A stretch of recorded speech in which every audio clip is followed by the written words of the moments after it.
Hello everyone, this is David, and tonight's movie is Reptilicus, the only Danish kaiju film that I am aware of. There may be others, but this is the only one I've ever seen or heard of. And let's talk about Reptilicus, the creature, for a moment. So he kind of looks like a long serpentine dragon. He's a puppet, too, which is kind of interesting. Marionette, specifically. And he's got a couple interesting powers going for him. So, what can Reptilicus do that makes him distinctive from other kaiju? Well, he can regenerate from almost any wound. In fact, when he's first found, he's just a bit of his tail. That's all that's left of him, and he grows back to full size from that. So that's pretty impressive. And in addition, he can fly, so he's got that going for him. Although in the American version he never does, but he has little tiny winglings that apparently can let him fly, although they shouldn't based on their size, but you know, he's got little wingling dragons, or little wingling dragon wings, so that's pretty good. And what else can he do? Well, the American version, he can spit acid. Well, that's pretty good, and unfortunately this is implemented very poorly by whoever did the special effects. It just looks really bad, and the way they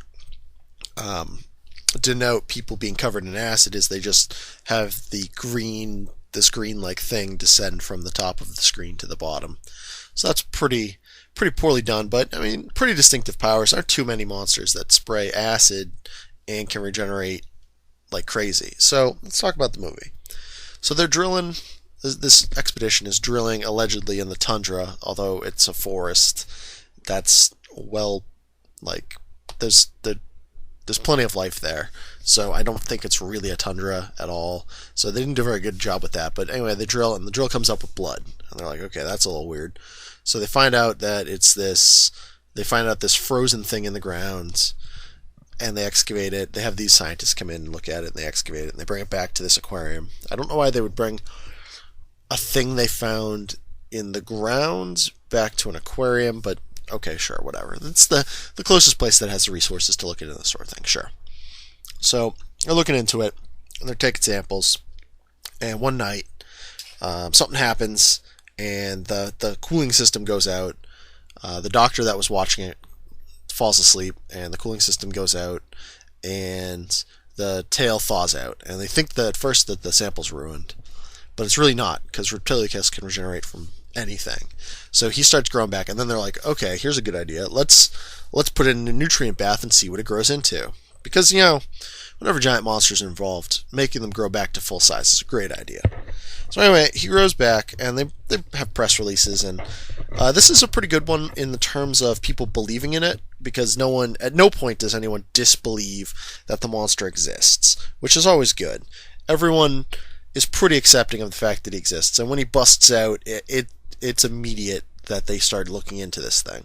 And so eventually, yes, he busts out, and he goes on a rampage, and he starts by eating a bunch of cows, and they find him, and this is the first time we get to see Reptilicus, and it looks pretty bad. He's, like I said, a puppet, but he's like a snake puppet, so he's kind of funny looking. It's obviously a puppet. It doesn't look very good. It's not very convincing. I mean, it looks better than the giant claw, but it still doesn't invoke anything of fear or terror. It's definitely kind of silly. It's just shenanigans. So the military comes out, and they're shooting him, and that's not doing anything, because bullets rarely ever affect kaiju. And then they bring out the flamethrowers, and apparently fire is not something Reptilicus likes. He's like, oh, you got fire? Well, get out of the way, and he jumps in the ocean, and it's one of the few times you see most of his body, and he just goes into the ocean, and he leaves, and they're like, well, what are we gonna do? Well, we gotta find him before he wakes up, because he's all hurt, because he'll just regenerate. So what do? They go to the aquarium, and they're like, so you got this underwater video feed that you can use, right? And they're like, yeah, so we're gonna put this on all of our boats, we're gonna look for him. Pretty good idea. So they finally find him. He's just sleeping on the bottom of the ocean. And they're like, what are we going to do? Well, let's hit him with depth charges, because why the hell not? So they're throwing depth charges, and this makes one of the two professors, well, one of the two original professors, one of them died when Reptilicus escaped, but this one, the other guy, he goes, okay, so you can't do that because it'll blow, like, you'll blow up chunks of him off, and that's a problem. So he has a heart attack though. So he goes to the hospital, and the military calls off the strike because they don't want a million Reptilicuses running around. But he gets hit directly with one of the depth charges, blows off his leg. Now, he later grows back the leg, but still, that'll come in handy down the line. So they're trying to figure it out. They're trying to wait for him to strike. They got this whole thing set up. They can't attack him in the water, so they're going to wait for him to come on land. And he starts leaving this wake of destruction. He starts destroying all these boats, capsizing them and whatnot. And eventually he does come on land by Copenhagen and starts attacking. He starts going nuts. And he's destroying the town, or destroying the city, and just smashing everything up, and spraying green stuff everywhere. And it's just a bad day. And they're hitting him with everything. They're hitting him with bombs. They're hitting him with guns. Nothing's working, as typical. And they're like, what are we going to do? He's just going nuts all over the place, kind of unpredictably. He's smashing buildings. We can't do anything about this. So the scientist says, well, it'd be funny if we could just put him to sleep. And so they're like, well, that'd be a good idea. Let's just put him to sleep. And they modify this grenade round or bazooka round, and they shoot him with it, and he passes out, and I presume they destroy his body at that point. And that's pretty much the movie. There's some other stuff mixed in there. There's some personal stuff. The head scientist, this old guy, has 2 daughters, and they're hanging out. There's a lot of stuff that goes on between them and the various male characters that are happening. But it's all just sort of background chatter. It's not really important to the plot. It's just like, yeah, we're hanging out in Copenhagen, having a good time. Yeah, there's a giant monster that's going to show up at some point, I'm sure. But, so they take down Reptilicus, and he's dead. And they're like, yeah, good thing there aren't any more of him. And it cuts back to the leg that got blown off underwater, and it starts shaking. And it's like, the end. I don't know. Is there going to be another one? And the answer to that is no. There was no sequel to this movie. So it's pretty short, 81 minutes, something like that.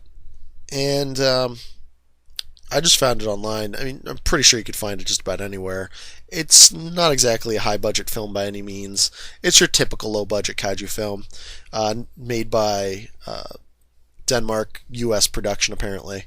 Or at least, I guess the dub was there, which is, I'm not really sure the exact production details, but there you go. Reptilicus is an okay monster.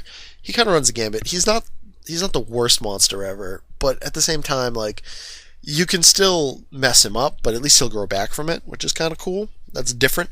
You can't blow him up bombs because he'll just make a million of himself, and that's a problem. So, but fire, like, I was just wondering, why didn't they use incendiary bombs?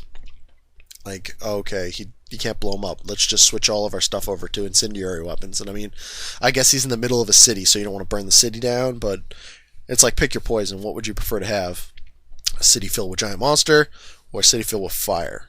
I don't know. There's not a really good answer there. But, so anyway, yeah, I think Reptilicus is an okay film. It's not great, but it's definitely watchable. It's pretty funny. The actual puppet is kind of silly, and this is one where I wouldn't recommend it unless you're kind of a completionist when it comes to kaiju films. This one's a little different, attacking different landmarks, and that he attacks Copenhagen. The only time I'm aware of that a giant monster has attacked Copenhagen, so that's a first. So if you want to see that, that's definitely worth it. But other than that, this is a very mediocre film, very middle of the road. Not a lot of great stuff here, nothing outlandish, and, well, other than the puppet itself. And in the end, it's okay. It's watchable, but it's not amazing. It's nothing special. So I'd say this one's good, but there are better things you could be watching. All right, good night, folks.